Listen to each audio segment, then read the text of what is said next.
Witchcraft TV, www.witchcrafttv.online. And this is the WitchCon Presenter Series. And we have a very special guest backstage. But before I have him come on screen, we're going to run that intro. See you real soon.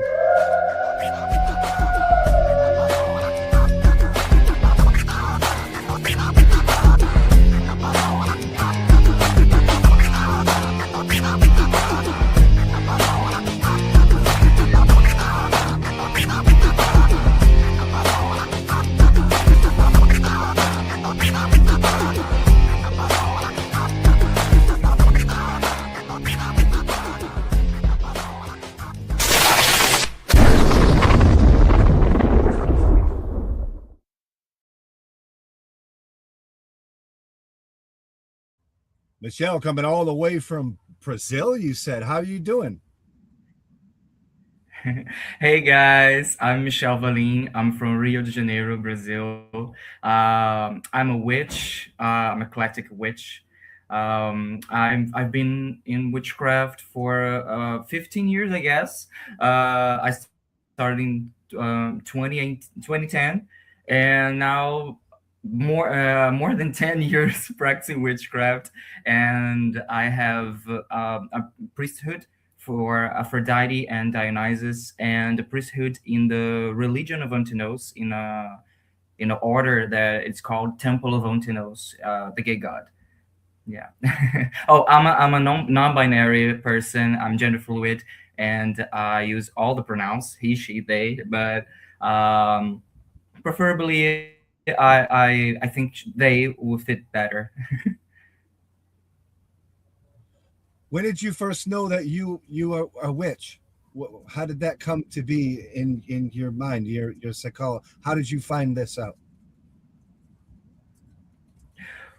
Well, it was long ago when I was just a kid, I guess, when I discovered I used to watch a lot of Scooby Doo cartoons, and I remember a movie, animation movie of Scooby Doo, that Scooby Doo and the Witch's Ghost. And in that movie, Velma, she talks about Wicca, and she explains that Wiccans are those ancient witches that worship the nature and the gods, ancient gods, and heal with her herbs and something like that. And I was like, oh my god, is this real? Is does this exist? And I was raised in an evangelical family. My mother is evangelical Christian, and I didn't like Christianity. And I remember that my mother used to bring me to the church, to the Bible school for children. I don't know if there's a thing in the United States or other parts of the world, but it's something that occurs here in Brazil in some evangelical churches, that parents bring their children to a Bible school to get there, like a daycare. And I used to hate being there, hearing about Bible and Christianity, and I thought, oh my God, this is not for me. I don't believe in all of that. And I remember that talking with my cousin, she we talked about the Wicca thing, about that was talked in Scooby Doo movie, and she bought some magazines about Wicca. I was about like 12 years old, I guess, in the beginning of the 2000s. And that moment, Wicca was a very hit thing here in Brazil. It was a trending thing in Brazil in the beginning of the 2000s. And that was the first time that I heard about witchcraft, as a thing, as a spirituality that was not satanic, that was not something evil, that was not something that I've learned from my mother's church. And that thing made me feel so like enthusiastic about it. But my mom was evangelical, I couldn't read more about it, and I waited to turn to 18 years old, and when I major, and I started to go to the library, to the bookstore, and I bought my first books about witchcraft, and I started to read and read and read many books I could. I remember that one moment that I didn't have enough money to to buy more books. I just sat at the on the floor of the bookstore and started reading almost all the entire book that I found on the shelf. And I discovered communities and blogs on national social medias about witchcraft and Wicca and neo paganism, and I started to go to some meetings, some gatherings, some public gatherings with other pagan people here in Rio, and some people helped me to get more knowledge, more information. I was presented to some groups. I also ended up entering a coven, a Wiccan coven, and I was initiated. I stayed there for I think 5 years, and then I realized that okay, I'm not. I think I'm not Wiccan, but I think I'm an eclectic witch.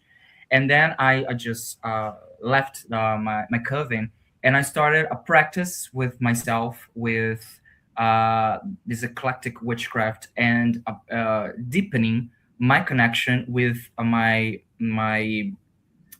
patron gods, that is Aphrodite and Dionysus. In the meantime of of all those things, I also ended up being initiated into the Temple of Antinous, because the first Brazilian priest of the religion of Antinous, the Temple of Antinous, Brazil, Deco, he got so enthusiastic about initiate me, and I was like, okay, I feel attracted to this, and I want to be part of it. And here I am, being a witch and part of the religion of Antinos, that is a neo-pagan religion of LGBT people.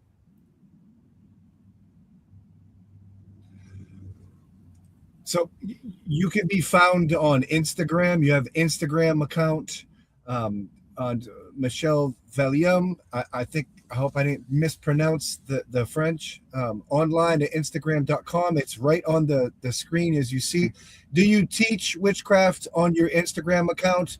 In any aspects? Is that what you do? Teach the craft there?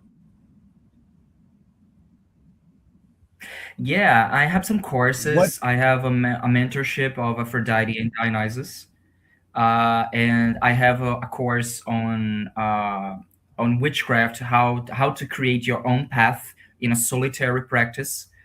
And I also I teach an oracle called Witches Runes. I'm a specialist here in Brazil in this oracle. I read this oracle for clients, and I teach this in a course. And I also published a book independently about this oracle here in Brazil in 2022. what other publications do you have? Have you published other magazine articles or books or anything like that? Books, not yet. I want to publish more books about my path and other subjects about witchcraft. I intend to publish a book about Aphrodite and one about Dionysus. But a curious thing is that here in Brazil, I suddenly became a reference to many Aphrodite devotees, because I created a YouTube channel to talk about the cult of Aphrodite, and I didn't expect much about this channel. I just started posting some videos there talking about the cult of the goddess, and suddenly I got many views, and people searching for me on my Instagram, wanting to know more about Aphrodite, wanting to get connection with the goddess, and sometimes I became this reference to many devotees. And I also was interviewed for an online magazine here in Brazil when I was in the Wiccan coven. I talked about Wicca and explaining how it works, and I was very happy with this recognition with my practice, and I intend to publish more books, but I'm a little bit lazy to write, guys. I don't want to lie. I love reading books, but I'm a little bit lazy to write. But in my on my Instagram, you can also find some texts that I talk about many knowledge about witchcraft, and that's it. What is the first thing that you teach students that come to you that want to learn about witchcraft? What is the first thing that you teach them? That's a very good question, because when neophytes, initiates come to me to ask this question, what can I have? What can I do to start practicing witchcraft? And the first thing I say is, well, you have to love reading and getting knowledge, because you have to read a lot. You have to get this love for getting more knowledge to complete your wisdom about spirituality, about mythology, about what you're intending to worship. I say about gods, for example, when people ask me about, what can I do to start worshiping Aphrodite, and I say, well, you have to study about the goddess, study her myths, about ancient Greece, and learn about the context of her background.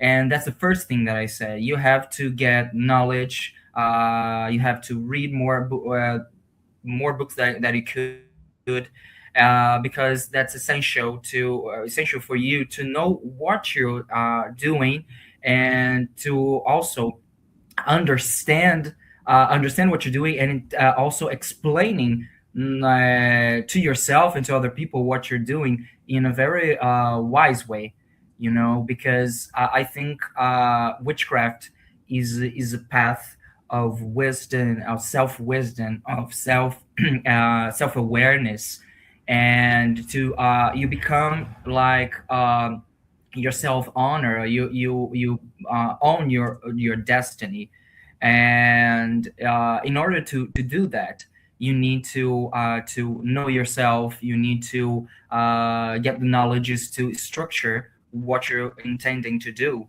what you're intending to build for your practice. And I always say, study mythology, study about spirituality, about hermetics laws, Kybalion, many things you can to study, to understand how nature works, how you will build your practice based on a nature cycle, or another kind of practice that connects to the movements of the nature, to this to be synced with the nature, with the land spirits, with the ancestors, with the gods. And so that's my advice for initiate when they ask me. Out of all of the living elders of the craft in the world today, who is most dear and special to you? Who do you admire? Who do you look up to? Oh, that's a hard question, because I have many people that I get inspired of. But I think I love Starhawk.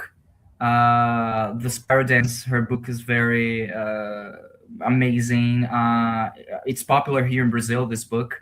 It was published first time here in, I think, 1992, in the beginning of the 90s.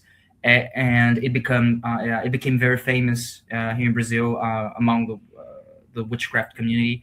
And Starhawk, I think Laurie Cabot is also a great inspiration. I think not only for me but for many witches. At least here in Brazil, many people uh, love her books. The Power of the Witch, for example. And wow, I think they both Starhawk and Laurie Cabot are an inspiration to me. I'm trying to remember other things that are still living, because I have some that already passed, uh, like Raymond Buckland. I like a little bit of Scott Cunningham. I know that he's how can I say for some people in Wicca, he's like, I forgot the word. I mean, in Portuguese, say polêmico, like polemic, but I forgot the word in English. Controversial. For some people in witchcraft, Scott Cunningham was very controversial, but I like some contents that he has in some of his books about natural magic. And yeah, I used to love uh, the Stewart, Janet and Stewart Farrar. I used to love them as well. Yeah, I think them.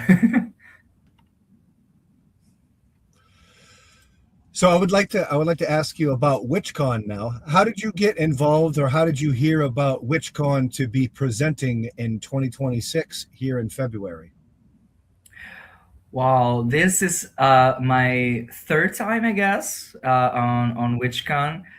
It happened suddenly, out of nothing. I still don't believe how this. Don't understand how this happened. I think was something magical, because out of a sudden, Christian Day came to me on my Facebook Messenger and saying, "Oh, I was seeing your content on your page, and I see that many people like you and like your content, and I think you're very popular. I can see that you're popular, and I want you on WitchCon." And I was like, "Really?" I'm not a I'm not a famous witch internationally to that, and I was like, "Oh my gosh, is that really happening?" And I got really nervous, but I accepted because this it really was magical to me. And I think the first thing that I talked about on which it was about the oracle of the witches' runes. And I ended up being so happy because people that attended my workshop got so enthusiastic about my content, and many people uh, pay me compliments about my content on the workshop. And I was like, okay, that's good. I'm gonna try next year. And last year I talked about glamour magic with Aphrodite, and this year, that is my third time, I would talk about the religion of Antinous, the Antinoism, and how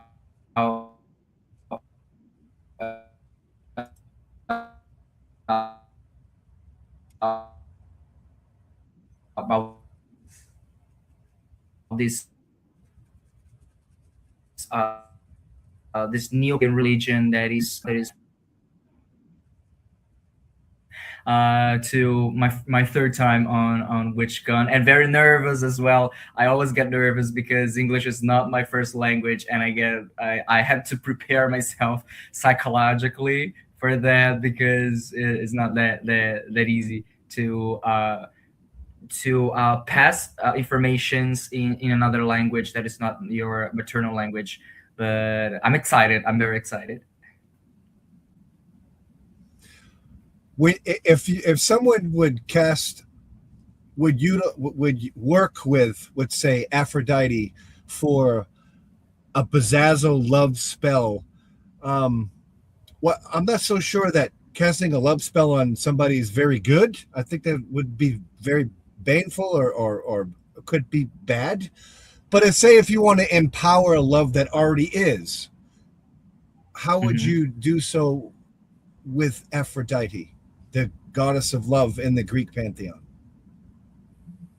Yeah, I work a lot with her to my clients for love spells, because there are some troubles in some relationships that needs to intervene with a magic to help get better with the relationship. And I used to I'm used to helping some clients with that. I don't like to do love spells like in Brazil we call that amarração, which I think in English is called, I don't know, binding someone, like when you like uh, always like arrest someone in this energy to be together.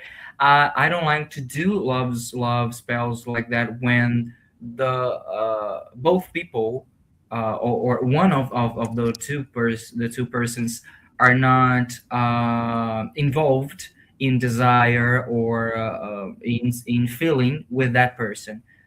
And whenever I some clients look for me to do a love spell, I tend to open my oracle to read about the situation and know exactly what is going on, or to confirm what's going on.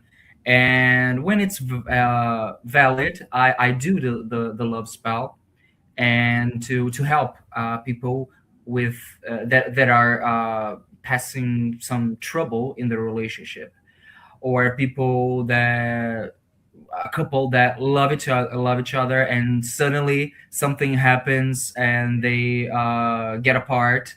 And some client comes to me to asking for help to fix this relationship. And these things I do with love spells with Aphrodite. Not only that, but I work with glamour magic. So I help many women here in Brazil that has problems with her their self-esteem. They're not empowered, and they need help to be more empowered, more self-loving, and need more self-esteem, needs to feel more sensual, more need more seduction, more sensuality, more beauty, recognize their beauty. I help them with this glamour magic, and I have some feedbacks of many clients that thanked me with that, because after the glamour ritual, they felt very beautiful with themselves, looking into the mirror and loving what they see.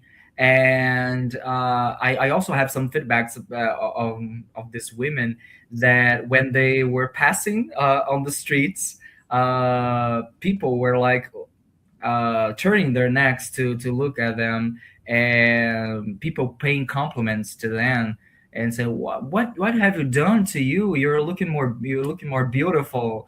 You're looking prettier. And they say, well, I did nothing. And that's incredible. I get so happy with these results, with those outcomes of the glamour rituals.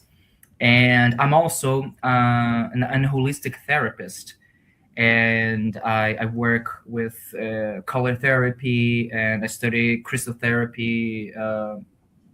I study essential oils, and Reiki. I work with shamanic Reiki, Mahio Reiki. I don't know if you guys know about this Reiki. And I also help people with my therapies, my holistic therapies, and I love to do that. Can you give me a quick let's see example of like a charming spell that you could do? Is it just like wearing like a pretty oil, or maybe wearing different colors? Or I think being charismatic has a lot to do with this. Like being bright and cheerful is just kind of vibrational energy is kind of very contagious. How do you? What would be a good example of a charming spell? It's just like something you are, or is it something you do? Yeah, I think that your beauty is inside of you. It's something that emanates outside from yourself, and you have to find your own beauty within yourself, and it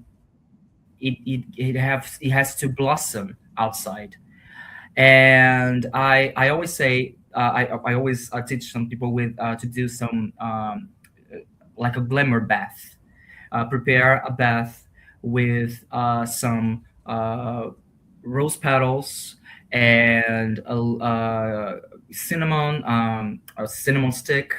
You can put some essential oil of vanilla, and you can boil this on the stove, prepare, and you bring to your bathroom, and you can light a candle, light a golden candle, for example, and you call for Aphrodite to help you shine like gold, because Aphrodite is known for many hymns as shining as a gold, and you just s- pour your bath from your head to toe, and then you imagine yourself, you close your eyes and visualize, imagine yourself shining as pure gold, as your whole body is shining golden. And at the moment you say loud and clear, as you're saying to Aphrodite and the gods above, you say, "Oh, goddess and gods, testify this. I'm complete to myself. My bride is infinite." And you visualize this golden light going out of your own body and spreading around you, and you're involved like in a golden bubble that makes you shine in a glamour, in a sensuality, in a charisma, in magnetism. I taught this bath to some people, and they got some results about it. That after the bath, they were feeling more sensual, more like magnetic. I had a feedback from a woman that she said after the bath, she felt that she got thinner, and a friend of her asked her, what did you do? You're thin, or you get thinner?" And she said, I did nothing. And she started to feel more magnetic to herself, and to love more what she's seen in the mirror. And that's incredible. I think Aphrodite's power is incredible. It certainly is. What is your final words of wisdom and advice to people, individuals that find the craft new in their lives and they're just starting out on their path? What is your advice to them?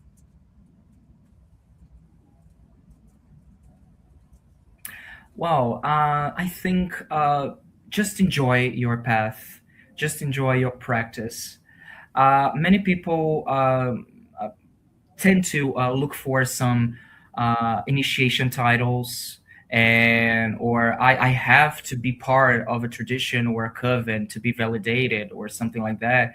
And just enjoy your practice, because you can build your own practice with the tools you have at the moment, and make the most you can, the best you can with the tools you have at the moment in your hands, and create things with them. Be creative with them, and start creating your own spells. Don't rely on made up spells, like a recipe, like a cake recipe. You can build your own spells by studying correspondences, color correspondences, or astrological correspondences, and you can build your own spells and structure your own practice, your own path, and just be open to your creativeness, to your own self. Just be yourself, and if you're genuine to who you are, to yourself, to your self magic, things will start to happen, like happened to me, to ended up being on WitchCon, and I think that's magic. Thank you for that sound advice. Thank you for coming on the Lone Wolf Show right here on Witchcraft TV on www.witchcrafttv.online. Blessed be all the way to America and Brazil. We love you, and merry part, and may we merry meet again. Bye.